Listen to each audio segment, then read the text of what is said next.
Hello, my name is Dennis, and welcome to my trailer park white trash mobile home kitchen. I really do live in a mobile home, in a trailer park, and this is my kitchen. Today I am going to be cooking blackened salmon because I want to do it my way. I have issues with some of the recipes out there, actually all the recipes I've seen, because they season the fish up with the blackening spices and then they throw it on the heat. If you know anything about heat and spices, you know that they're not the best of friends. Heat destroys a lot of flavors. That's why they dark roast coffee. They can buy the cheapest god-awful beans they can find that you would never drink the coffee because it tastes so horrid. Then they burn the beans to kill that flavor so that you don't know. And then they market gourmet and charge you $6 a cup. All right, so anyways, I have a trick for doing blackened salmon. I've made this a number of times. I really like the flavor of it, partly because I don't like the flavor of salmon. It doesn't have a lot of flavor to it. There's a lot of other fishes I'd rather have, even wild-caught salmon. But I have some good wild-caught coho salmon today, and I'm going to show you how I do blackened salmon. First, let's talk about my blackening spices. I keep these in a little jar inside my cupboard, and I keep my formula right on here. This formula came to me through a friend from a chef here in Southern California. And as far as what I put in this jar, there are 2.5 teaspoons of paprika, 1.5 teaspoons each of garlic powder, onion powder, dried basil flakes, and dried mustard, 1 teaspoon each of salt, thyme, and sage, and then 1/2 teaspoon each of cayenne pepper, black pepper, red chili flakes, and Italian herbs. I don't like the whole flakes in my mix, so what I do is I use a coffee grinder. This coffee grinder I leave set aside. It's in my cupboard. I use it just for herbs. In fact, just opening this up, oh, I can smell the flavor of the herbs that have been in there. So I use this only for herbs. I grind it up to give me that powdery consistency. That's what I want for my blackening spice. I'm going to be making a chorizo ragu to put on the plate as a garnish. And so for that, I'm using 6 ounces, 170 grams of pork chorizo. You can use beef chorizo if you want. 1/2 of this large yellow onion. You could use a red onion if you wanted. Then I have 1 stalk of celery and 1 carrot. I'm going to be using 1/4 cup, 60 milliliters each of bourbon and dry sherry. 1 garlic clove. 1 cup, 240 milliliters of chicken stock. This is my homemade chicken stock, frozen. If you don't have homemade stock, you can buy the broth that's available in the store. And then finally, I have 1/4 cup, 60 milliliters of marinara tomato sauce. I'm heating a medium saucepan on the stove here. And I'm going to squeeze my chorizo out of this sleeve into the pan. I didn't put any oil in the pan because the chorizo has fat in it. And that'll render in the pan and give me the oil that I need. And I'm going to cook this for about 2 to 3 minutes. So there's my chorizo that's been going for 3 minutes. I'm going to add my chopped vegetables. I'm going to put some pepper in there, although it doesn't really need it. There's plenty of spice in that chorizo. But I do want to add my garlic. So that's just 1 garlic clove.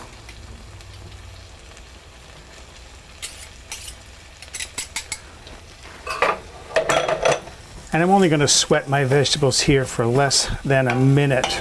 I'm not going to cook these a lot because I don't really need it. I'm going to be concentrating liquid, so those vegetables are going to get cooked quite tender later. If you like really crisp vegetables, you can add them at a later stage.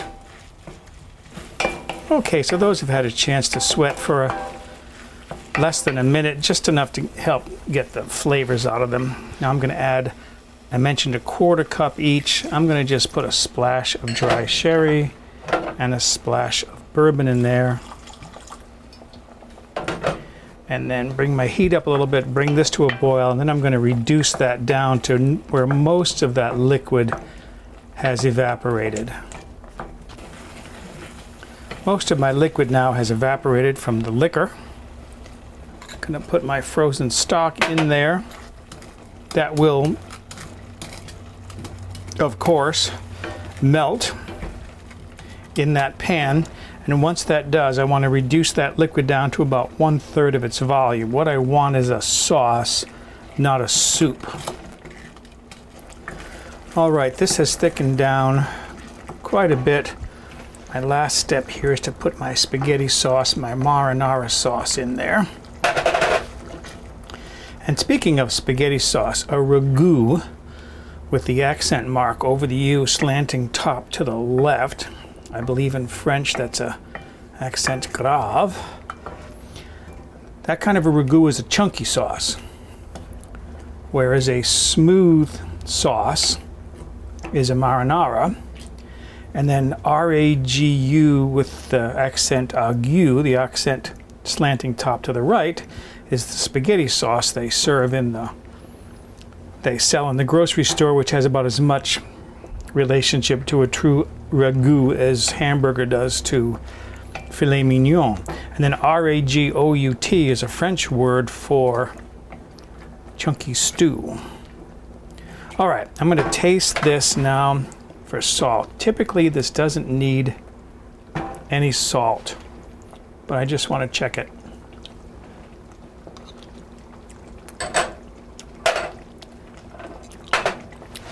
I'm going to put a tiny sprinkling of salt in there, and that's the most I want to do. That's a nice, rich, spicy sauce. This is my red handle tasting spoon. It goes in my mouth, not the pot.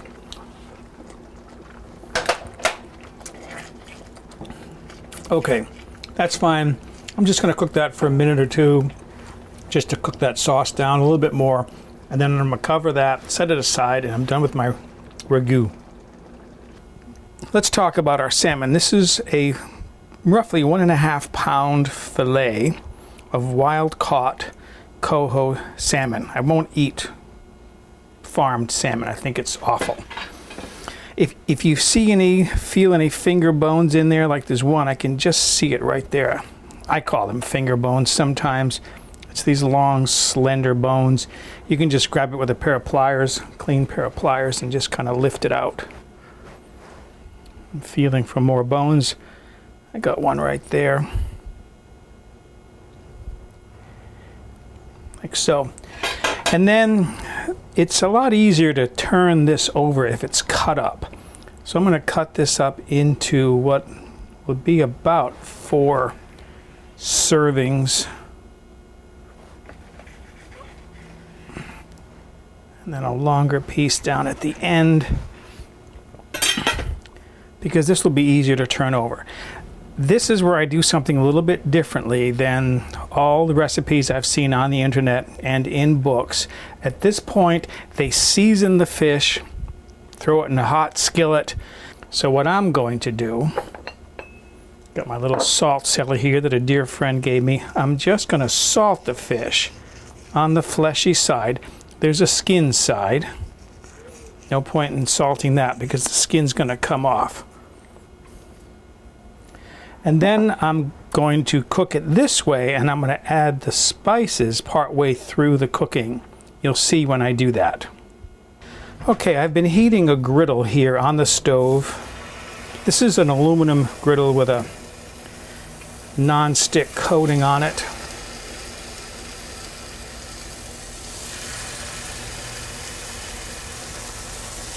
And I'm going to cook this for about 5 minutes with the skin side up. It's just seasoned with salt, and then I'll be turning them over. These now have been cooking for 5 minutes. Going to turn these over. And now this is when I want to add my blackening spice. what will happen is the oil and the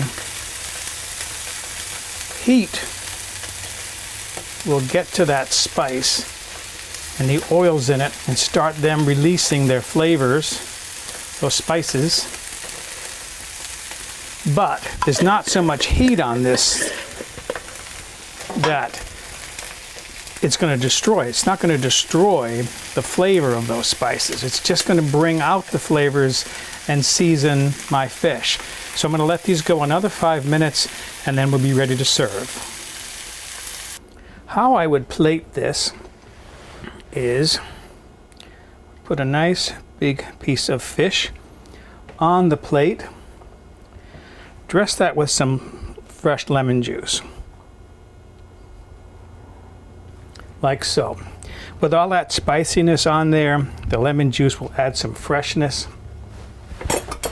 How I like to eat fish is with a little bit of rice and peas. I just think it's a nice accompaniment to go with fish. And then over here I have some of my chorizo ragu. Just put a little of this on the side so that guests, if they want to, they can spoon this onto their fish. Then finish that with a couple of lemon wedges.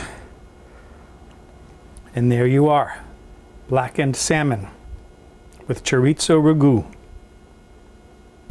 Okay, so there it is. Oh, the aroma of that is so good. Ooh, nice and flaky. See, those blackening spices really come out nicely because they're not ruined by heat. Get a little bit of my ragu here. Okay, excuse me, I'm gonna go enjoy my lunch.